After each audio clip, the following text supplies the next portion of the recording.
애매함을 이기는 힘이란 제목으로 하나님 말씀 증거하도록 하겠습니다.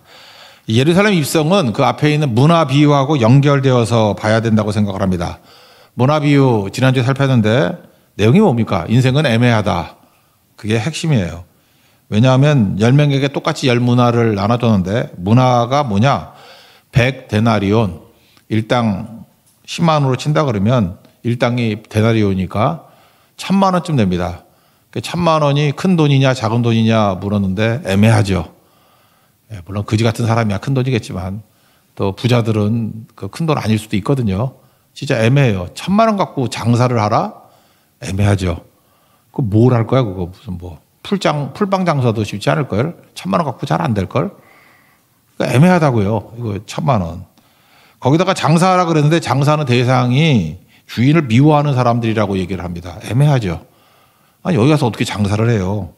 적대적인 환경 속에서. 그러니까 인생이라는 게 그렇다는 거예요. 예수님께서 우리에게 이렇게 사명을 줘서 보내는 거, 그게 장사하라 그러는 거 아니에요? 근데 우리에게 주신 은사죠. 은사도 애매하고 돈인데 한 1000만 원밖에 안 되는 것 같고 애매한 돈. 또 환경도 적대적인 환경, 애매한 환경이에요. 안 될 것 같죠? 근데 한 문화 받은 사람 가운데 10문화 남긴 사람이 있어요. 1000만 원 받았는데 그 적대적인 환경에서 1억을 남겼고 어떤 사람은 5문화를 남겼다 그러니까 5천만 원을 남기고 대단하는 거예요. 그래서 신앙이란 건 뭐냐? 애매함을 견디는 힘 또는 애매함을 이기는 힘 그런 거라는 것입니다. 뭐 제가 얘기했잖아요. 우리 인생 보면 다 애매하다고. 하나님이 주신 것은 선명하게 주신 게 별로 없어요. 하나님이 주신 건 되게 애매해. 여러분 얼굴도 99%다 애매하잖아요. 그죠? 이렇게 확실하게 예쁜 사람 누가 있어? 여기서 미인이다 그런 사람 누가 있어요? 없잖아. 그렇다고 또 완전히 꽝이다 또 없잖아요. 애매해요. 여기도 애매 다 애매해. 그죠? 뭐 능력도 마찬가지고 능력도 뭐 탁월한 능력 뭐 있나? 그렇다고 또 무능한 사람도 아니고 하나님 주신 은사라는 게 애매한 거라고요. 사도 바울도 보세요. 가시를 줬어요. 애매하죠. 근데 능력도 준대. 내 은혜가 되게 족하다. 애매하잖아요. 가시 없이 능력만 줘야지 선명한데 가시 있는데 또 내 능력이 내게 임한데 애매하죠. 그러면서 가시 가지고 일하는 거예요. 그게 인생이라는 것입니다. 못할 거 하나도 없죠. 다 이루었다. 그래서 예수님이 예루살렘 입성을 할 때는 애매한 게 인생이다. 이렇게 애매한 상황에서도 뜻을 이룰 수 있다. 그걸 보여주는 거라고요. 그래서 내가 한번 롤 모델이 될게. 그런 거죠. 문화 인생이야. 우리는 애매한 인생이야. 그래서 예수님이 28절 보니까 예루살렘을 향하여 앞서서 가시더라. 그러니까 스스로 문화 비유에 모델이 되겠다. 그러면서 앞서 가시면서 애매한 인생을 어떻게 이길 수 있는지를 보여주고 있다라는 것입니다. 그게 예루살렘 입성이고 거기 새끼 낙이 타는 모습들 뭐 다 그게 그 내용들입니다. 세 가지인데 첫 번째는 우리는 준비됨에 대해서 애매하다고 생각해요. 내가 준비가 된 건지 안 된 건지 애매하고 하나님이 부르시는데 주님 지금은 아닙니다. 준비가 덜 됐습니다. 뭐 이런 건지 아니면 그냥 덜 됐더라도 하는 건지 이 준비와 부르심에 대해서 되게 애매해요. 근데 핵심은 뭐냐? 하나님이 부르시잖아요. 하나님 부르심은 그 자체가 준비라는 거예요. 내가 준비하는 게 아니라 하나님이 준비가 되니까 우리를 부르시지. 나의 일에 그러지 않고 여호와 일에 그러잖아요. 하나님이 준비하시는 거지 내가 준비하는 게 아니라는 거예요. 그러므로 교회도 그렇고 우리 크리스천들도 하나님이 여러분을 부르시잖아요. 그러면 준비된 거예요. 누가? 하나님이. 내 준비가 아니라고. 그래서 부르심이 준비다. 애매할 거 하나도 없다. 그런 얘기입니다. 30절에 보니까 아직 아무도 타보지 않은 나귀 새끼가 메어 있는 것을 보리니 그래요. 아직 아무도 타보지 않은 나귀 새끼. 무슨 뜻입니까? 새 거다, 신빙이다 뭐 이런 뜻도 있지만 준비 안 됐다 그런 뜻이 있는 거 아니에요? 나귀가 아직 준비가 안 됐어. 우리도 그렇죠. 아무도 타보지 않은 나귀 새끼 같아요. 뭘 시키면은 지금 때가 아닌 것 같아요. 나중에요. 뭐 준비가 덜 됐어요. 해본 적이 없거든요. 아니 해본 사람이 누가 있어? 다 처음이지. 2025년 오늘 10월 9일? 아니 5월 9일? 5월 9일? 5월 10일? 다 처음이잖아, 처음. 5월 11일? 다 처음이죠. 그렇잖아요. 그걸 누가 뭐 겪어본 사람이 누가 있어. 다 처음이지. 그러니까 부르신다라는 거는 준비가 됐다라는 거예요. 하나님이 준비가 됐다. 내가 준비가 된 게 아니라 하나님이 준비가 됐다. 우리 수요일 날 살폈던 고린도후서 4장 7절로 보니까 심히 큰 능력은 하나님께 있고 우리에게 있지 아니함. 근데 뭘 신경 써 능력 갖고. 능력은 하나님께 있는데 하나님 부르셨다 그러면 능력으로 도와주시겠지. 그래서 하나님의 부르심에는 대책이 있다. 그러니까 내 대책이 아니라 하나님의 대책이 있다는 것입니다. 모세 부를 때도 봐요. 모세도 맨날 지 쳐다보면서 준비가 안 됐다, 뭐 말 못한다, 뭐 못한다 잠깐 그러잖아요. 대책은 하나님께 있죠. 모세가 뭐 홍해를 열었어요. 뭐 모세가 광야에서 물을 줬어. 뭘 했어? 지가 줬나? 하나님이 대책이 있는 거죠. 똑같아요. 우리도 모세와 똑같이 하나님이 우리를 잘 안 부르셔서 그렇지 부르시면 준비 다 된 거라고.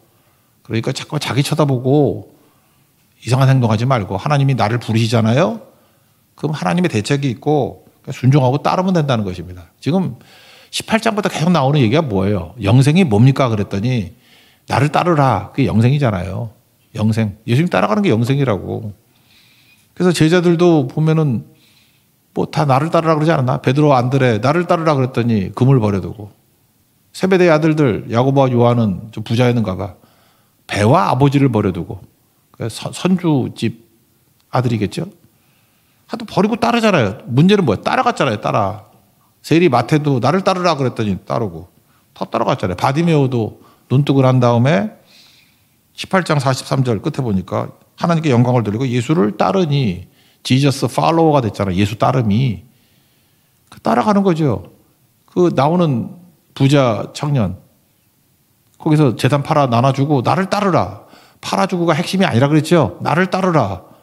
그 재산이 많아서 근심 가운데 안 따랐대. 그러니까 영생이 없지. 그러니까 우리의 삶이 무엇입니까?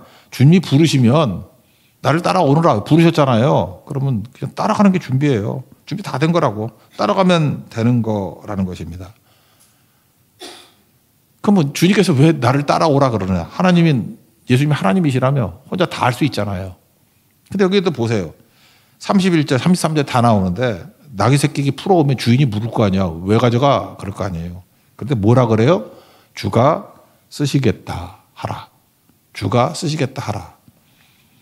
이거 이 번역보다는 영어 성경이 더 나은 것 같아. The Lord needs it. need는 그러니까 주님이 필요하시다. 주가 필요하시다. 주가 쓰시겠다 보다도 주가 필요하다. 필요는 뭡니까? 결핍 개념 아니에요? 하나님은 충만하신 분 아니에요? 뭐 필요한 게 없는 분 아니에요? 그게 하나님 아니에요? 하나님이 뭐가 부족해가지고 필요하대. The Lord, 하나님하고 need라는 단어가 안 어울리지 않아요? The Lord needs it. 그걸 필요로 한대. 그게 무슨 얘기예요? 하나님의 지극한 사랑의 표현이죠. 무슨 얘기입니까? 너 없으면은 안 돼. 너 없으면 못 살아. 이런 거죠. 결핍을 느낄 정도로. 그게 하나님의 사랑이죠. 하나님이, 우린 그러잖아요. 나 없어도 하나님이 다 하신다고. 뭐 그렇지, 물론. 근데 하나님이 어느 순간 나 없이는 못 하겠다고 말씀하세요. 왜? 너를 너무 사랑해서. 그런 거 있잖아요. 여러분들 뭐 남녀지간에 사랑해도 뭐 그런 거 없겠지만 혹시 있을지 아나? 뭐 세상에 있는 모든 것들 다 가져. 그래도 너 없으면 의미 없어. 진짜라 그러면 진짜 사랑이겠지. 그죠? 뭐 돈도 있고 뭐 집도 있고 뭐 다 생겨도 하나님이 그러시고 있다니까요. The Lord needs it. 그게 필요하다고. 우리가 필요하대요. 놀라운 얘기 아닙니까? 하나님의 사랑은 그런 거라고요. 그래서 우리가 하나님의 사랑의 대상이라는 거 잊지 않았으면 좋겠어요. 그래서 하나님이 우리를 부르시는 건 시다바리를 부르시는 게 아니고 너와 동행하고 싶다. 왜냐? 내가 승리를 하든지 뭐라 이러든지 너 없이 하는 거는 나한테는 의미가 없어. 그런 부르심이라고요. 그러니까 뭘 준비하면 돼요? 사랑할 준비만 하면 되는 거지. 사랑받을 준비하면 되고 감사할 준비만 하면 되는 거고 그런 거죠. 여러분 매력이란 게 뭔지 아십니까? 남자도 여자고 뭐로 할까 그냥 여자라 그럴까? 완벽한 사람한테 매력 잘 못 느껴요. 그죠? 그래서 어떤 사람이 매력이 있냐 하면 남자라고 합시다. 남자가 좀 푼수 같아. 부족함 투성이야. 그래서 도와줄 빈 공간이 있을 때 매력을 느끼지 않나? 여자들이 아무 대답들 안 해. 완벽한 남자가 뭐 좋나? 그냥 혼자서 다 잘하면. 근데 뭔가 이렇게 허점도 있고 내가 도와주지 않으면 안 될 것 같고 굶어 죽을 것 같고 밥도 못 얻어 먹고 다닐 것 같고 그런 사람이 다가가기 편하잖아요. 뭐 맨날 푼수니까 내가 도와줘야 되고 채워줘야 되고 무슨 빈 공간이 있고 그런 거 아니에요? 여러분 인간의 매력이 뭔지 아십니까? 완벽한 거 아닙니다. 하나님이 우리 보실 때 야, 너 참 매력적이다 그럴 때 우리가 죄인이고 병자고 그러니까 구원자가 필요하잖아요. 우리 죄인이니까. 사실 그게 예수님이 우리를 건지려고 그럴 때는 죄인입니다 그럴 때 최고 매력이 있는 거야. 내가 필요하잖아. 예수님이 의사시거든요. 내가 병자입니다 그럴 때 예수님이 최고로 매력이 있는 거야. 나 건강해. 필요 없어. 그게 아니고. 왜 예수님의 목적은 뭐예요? 너 사랑한다는 거예요. 너 없이는 의미가 없다라는 거예요. 그러니까 우리는 기꺼이 빈 공간 만드는 거예요. 그러니까 주님이 부르시면 나는 빈 공간 투성인데 주님이 나를 부르셔. 이 깡통을 부르셔. 그럼 채워주시겠지. 그리고 도와주시겠지. 오히려 내가 죄인이고 병자입니다. 그러니까 다가가기 쉽겠지. 우리 인간의 매력이 거기에 있다는 거 잊지 마십시오. 약함이 매력이에요. 부족함이 매력이고. 주님께서 찾아오신다는 거. 이게 그래서 우리는 애매해요. 그 애매한 게 힘이랄까. 선명해지려고 그러지 말라니까. 있는 모습 주님 앞에 서 있으면 된다. 오늘 그거를 보여주고 있습니다. 두 번째는 말씀하고 남의 시선하고의 이 애매함인데 여러분들은 잘 모르겠지만 메시아가 낙이 타고 오신다는 건 이스라엘 사람들이 다 알고 있었어. 근데 이게 애매한 말씀이거든. 왕인데 말 타고 와야지 왜 낙을 타고 와. 낙이는 허접하잖아요. 스가랴서 9장 9절 얘기인데 읽어드릴게요. 시온에 따라 기뻐하라. 예루살렘 따라 즐거이 부를지어다. 왕이 온다. 공의로우시고 구원을 베푸시고 겸손하여서 나귀를 타고 온다. 낙의 작은 것고 낙이 새끼니라. 이런 말씀이 나와요. 이거 딱 읽을 때 모순 아니에요? 아 기뻐하래. 시온의 딸들아 예루살렘 딸들아 막 기뻐하라 즐거워하라. 왕이 오신대. 메시아가 오신대. 공의롭고 구원을 베풀고 근데 뒤가 이상해. 겸손한 건 좋은데 낙이 타고 오신대. 새끼 낙이. 그래서 뭐 읽을 때 다 알죠 사람들이. 아 메시아가 이렇게 오시는구나. 근데 좀 갸우뚱하죠. 이것도 애매하죠. 왕의 입성 아니에요. 다 알고 있었다고요. 근데 말 타고 와야지. 백마 타고 와야지. 김정은이도 백마 타는데 백마 타고 와야지. 낙이 몰라요. 요따만한 쇼다리고 저 같은 사람은 타기가 민망해. 쓰러지면 어떡해. 무거워서. 그게 낙이라고요. 초라하고 보잘것없는 게 낙이라고. 그럼 우리는 이런 생각을 하잖아요. 하나님 말씀인데도 불구하고 남의 시선이 신경 쓰여. 그래서 하나님 말씀은 낙이 타고 오신다 그렇지만 세상 사람은 왕이라 그러면 말을 타야 돼. 그래서 이게 말 쪽으로 가려고 하는 생각을 많이 한다고요. 근데 예수님은 그런 거 신경 안 쓰고 그냥 말씀대로 낙이 타고 가시잖아요. 말씀의 성취. 이게 우리 가운데 되게 필요하다고요. 하나님 말씀이 되게 초라해 보여. 이게 문제투성이 같이 보여. 그래도 그걸로 가는 거죠. 우리는요, 맨날 남 신경 쓰다가 하나님과 나로서의 인생을 못 살아. 일단 하나님 쳐다보고 I am who I am. 내 인생 사세요. 내 인생. 나는 나다. 그러고 사는 거예요. 하나님 이름이 I am who I am 아니야. 그게 난 스스로 있는 자다. 우리도 마찬가지라고. 하나님 앞에서 I am who I am. I am으로 살아가야지. 왜 남으로 살아? 나로 살아야지. 신경 끄기의 기술이라는 책이 있어요. 한 8년 된다? 마크 맨슨이 쓴 책인데, 그 책 보니까 우리 크리스찬들이 보기 좋은 책이더라고.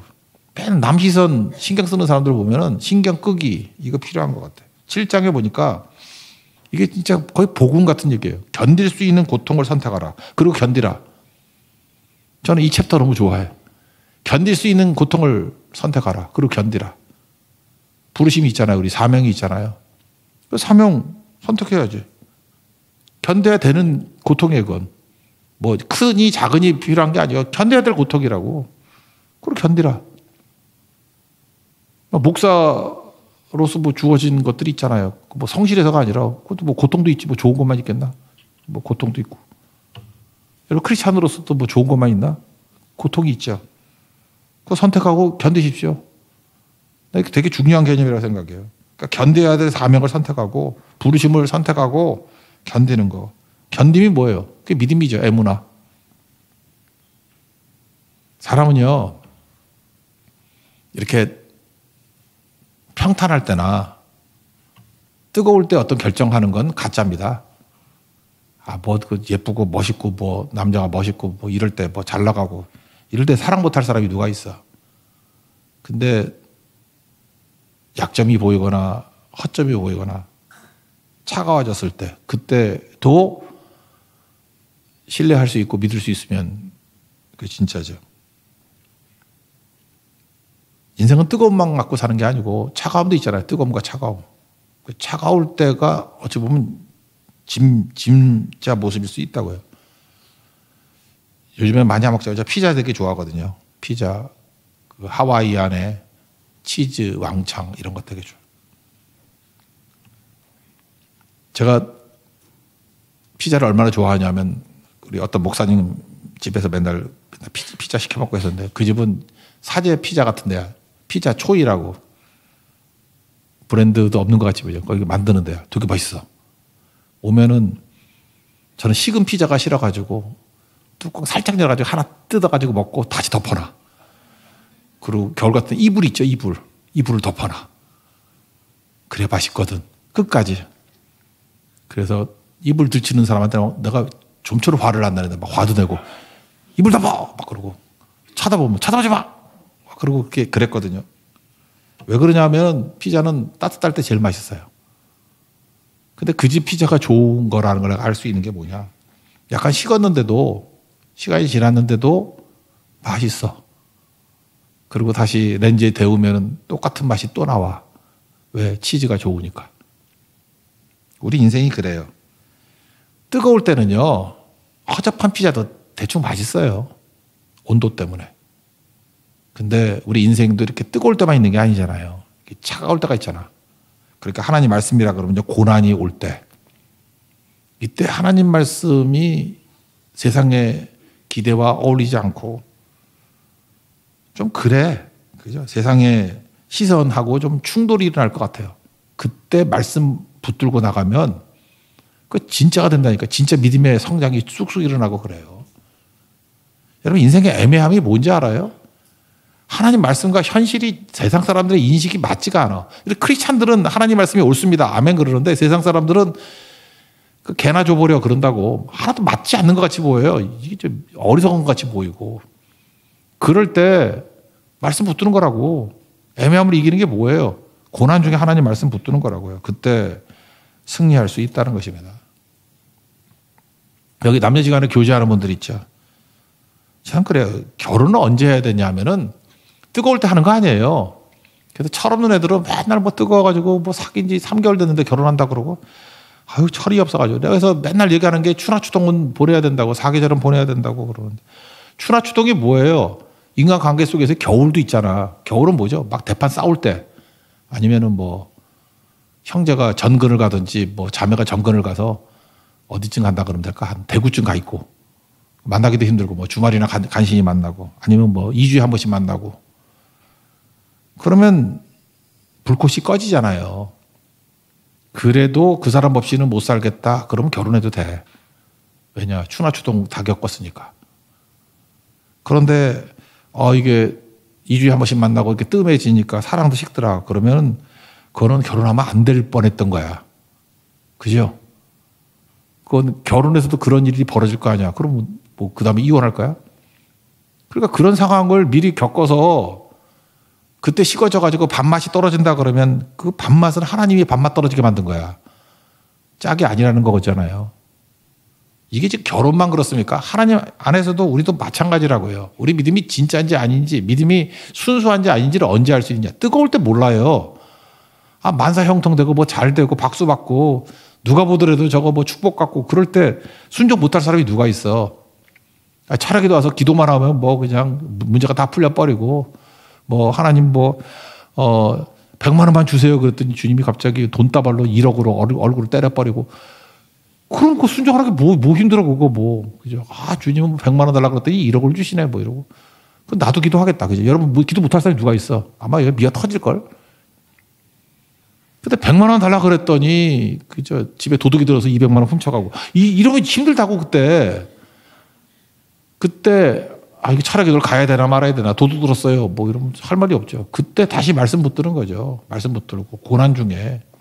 냉랭할 때. 그래도 나는 주님밖에 없습니다. 그 애매함이 이기는 거라고요. 애매함. 하나님 말씀은 그래요. 스가랴서 9장 9절. 닭이 새끼 타고 온다. 근데 이게 세상의 시선하고 맞지가 않아. 그래도 그 길 가는 거예요, 그냥. 그럴 때 놀라운 역사가 나타납니다. 그래서 믿음은 언제 드러나느냐? 뜨거울 때 아니에요. 차디찰 때. 사랑은 언제 증명되느냐? 뜨거울 때 아니에요. 뜨거울 때 누가 무슨 사랑이야, 그거. 누구나 다 해, 그거는. 짐승도 해, 짐승도. 근데 차디찬 환경에 놓였을 때도 여전히 사랑하고 신뢰한다 그러면 그게 진짜겠죠. 애매함을 이길 수 있는 힘은 고난 중에 말씀 붙드는 거예요. 여러분의 고난은 이렇게 유익이 있습니다. 진짜 말씀을 붙드는 신앙인지 아닌지를 증명할 수 있는 기회라는 거예요. 마지막 세 번째는 우리가 깊이에 대한 것들이 갈망이 있죠. 깊이. 저 요즘에 깊이에 대한 생각을 많이 하는데 제가 요즘에 다시 보는 게 리차드 포스터의 영적 훈련과 성장 다시 좀 보고 있어요. 아프네. 챕터 3까지 봤는데 첫 문장이 뭔지 알아요? 제가 얘기했잖아요. 피상성은 우리 시대의 비극이다. 난 이 말씀이 너무 좋더라고. 리차드 포스터의 영적 훈련과 성장. 피상성은 우리 시대의 비극이다. 너무 얄팍하고 천박하고 깊이가 없다라는 거예요. 깊이가. 근데 깊이는 어디서 생기는지 알아요? 앞에 있는 뜨거운 사랑에서 생기는 거 아니에요. 뜨거울 때 깊이가 어떻게 생겨? 뜨거울 때는 개나 소나 다 하는 거지. 근데 차지찰 때, 다시 그 연결해 차지찰 때 헌신하고 찬송하고 그럼 깊어져요. 아니 보니까 그래요. 우리 성도들도 그래요. 성도들 가운데 이렇게 성실하는 분들이 있죠. 뭐 환경이 좋으나 나쁘나 성실하게 섬기고 성실하게 기도하고 성실하게 봉사하고 뭐 그런 분들 있잖아요. 우리 섬기는 분들과 반주도 그렇고 뭐 찬양도 그렇고 사역도 그렇고 성실하게 헌신하는 분들. 설교할 때 보면 빠지지 않고 헌신하고 이런 분들이 있어요. 눈에 보이나 안 보이나. 깊어져요. 헌신해서 깊어져요. 뜨거운 사랑에서 깊어지는 게 아니라. 헌신은 뭐예요? 내 상태가 좋을 때도 있고 나쁠 때도 있잖아요. 근데 헌신하는 거야. 그리고 헌신도 좀 과도한 헌신. 이게 헌신이 좀 도가 지나치다고 느낄 정도로 헌신하잖아요. 저건 좀 지나치네. 뭐 어떤 분은 뭐 아침 저녁으로 오고 뭐 바쁜데도 불구하고 뭐 이렇게 하여튼 모든 봉사는 다 하고 뭐 그런 분들 보면 좀 과도해 보이네. 근데 그러면 보나마 나야 깊어져 있어. 저도 인생을 살아보니까 그래요. 언제 깊어지느냐? 뭐 뜨거운 사랑할 때가 아니고 너무 힘든 상황인데도 불구하고 과도한 헌신을 했을 때 저러다가 죽지, 저러다가 쓰러지지 할 정도로 그때 조금 깊어지더라고. 깊이는 그때 나오는 거예요. 그러니까 헌신과 찬송에서 깊이가 나온다. 애매함을 깨기 위해서는요. 여러분들 헌신 안 해서 그래. 그냥 대충 눈치 봐가지고 하면 절대 깊어지지 않아요. 리차드 포스터가 얘기했던 같이 피상성, 천박함, 얄팍함 이 시대의 비극이다. 여러분 비극적 인생이라고. 헌신을 모르는 거는 헌신 안 해가지고 얄밉다가 아니라 그 인생 자체가 비극이에요. 헌신이 와야 된다고 우리 헌신이 있어야 우리 인생의 기쁨이 돼요. 그게 찬송이 돼야지. 뭐 딴소리 하지 말고 이게 뭐냐. 예수님이 새끼 닭이 타고 가시니까 35절을 보니까 겉옷으로 안장했죠. 안장. 닭이 새끼 위에 걸쳐놓고 또 36절 보니까 가실 때 또 겉옷을 길에 폈어요. 여러분 이스라엘 사람들 알죠? 겉옷의 의미를. 겉옷은 뭡니까? 삶의 생존 필수 아이템이에요. 겉옷은 이게 겉옷으로 걸치는 것도 됐지만 이불도 되죠. 그래서 가난한 사람들에게 저당 잡혔을 때 겉옷은 밤이 되기 전에 돌려주라 그러잖아. 그러니까 당시 이스라엘 사람들에게 있어서 겉옷은 생존의 필수 아이템이에요. 또 다른 말로 하면 목숨 같은 거야. 겉옷 없으면 얼어 죽든지 더워 죽든지 그런 거예요. 그거를 드렸다는 거죠. 겉옷을 깔았다라는 거는 가장 고귀한 거를 드렸다는 거예요. 언제 깊어져요? 뜨거운 열정에서 깊어지는 게 아니라 뜨거운 사랑에서 깊어지는 게 아니에요. 뭐 희희낙낙할 때 깊어지는 게 아니에요. 헌신할 때 깊어지는 거라고. 213장 찬송 보면은 나의 생명 드리니 주여 받으옵소서. 손과 발을 드리니 주님 받아달라고. 나의 음성 드리니 나의 시간 드리니 최고 내 겉옷을 드릴 때 깊어져요. 우리 인생이 신앙이 이렇게 애매한 이유가 뭐냐? 헌신이었기 때문에 그래요. 겉옷 드리는 헌신. 그때 인생이 깊어진다고. 또 하나가 뭐예요? 찬송이죠. 이 사람들은 예수님께 막 찬송했잖아요. 38, 39, 40절이 나오는데 하늘에는 평화요 가장 높은 곳에는 영광이로다. 예수님 그 탄생할 때 목자들이 부르는 노래하고 똑같네. 다른 성경에는 호산나 그랬죠. 호산나 뜻이 뭐예요? 호산나 호산나 우리를 구원하소서. 그러니까 호산나라고 부르기도 하고 하늘에는 평화고 가장 높은 곳에는 영광이로다. 나 이거 무슨 성탄절인 줄 알았어?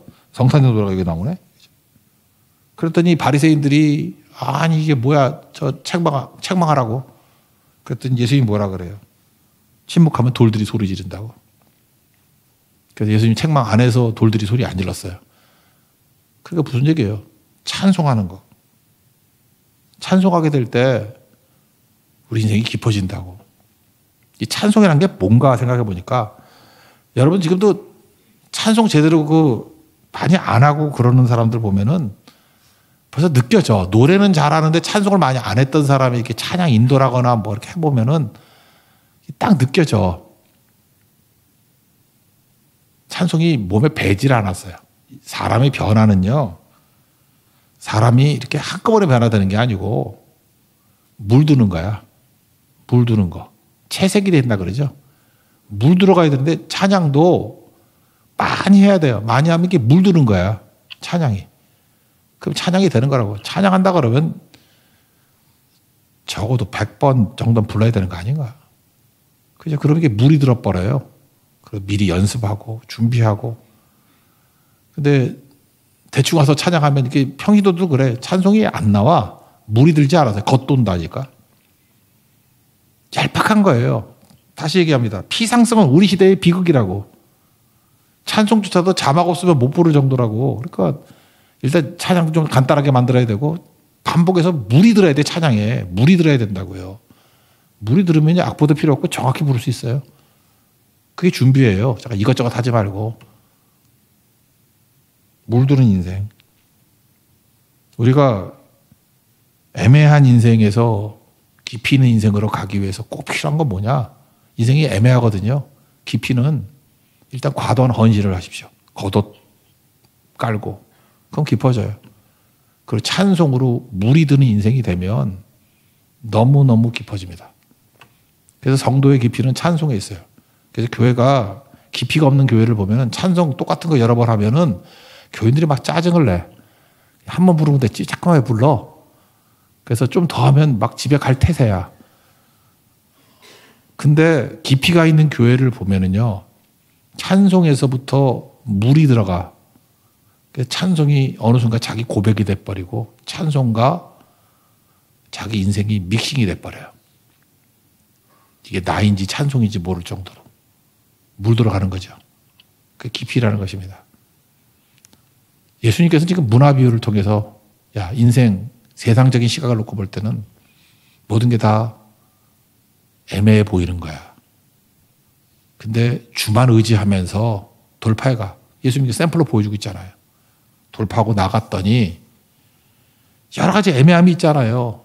우리는 맨날 내가 나를 중심으로 준비됐다 안 됐다 준비됐다 안 됐다 쓸데없는 소리 하지 말고 하나님이 부르시는 게 준비야. 여호와 이레 준비는 하나님이 하고 능력은 하나님께 있는 거야. 부르셨습니까? 아멘 하고 믿고 나가십시오. 준비됐으니까 부른 거죠. 하나님이 준비됐으니까 때가 찼으니까 우리를 부른 거라고.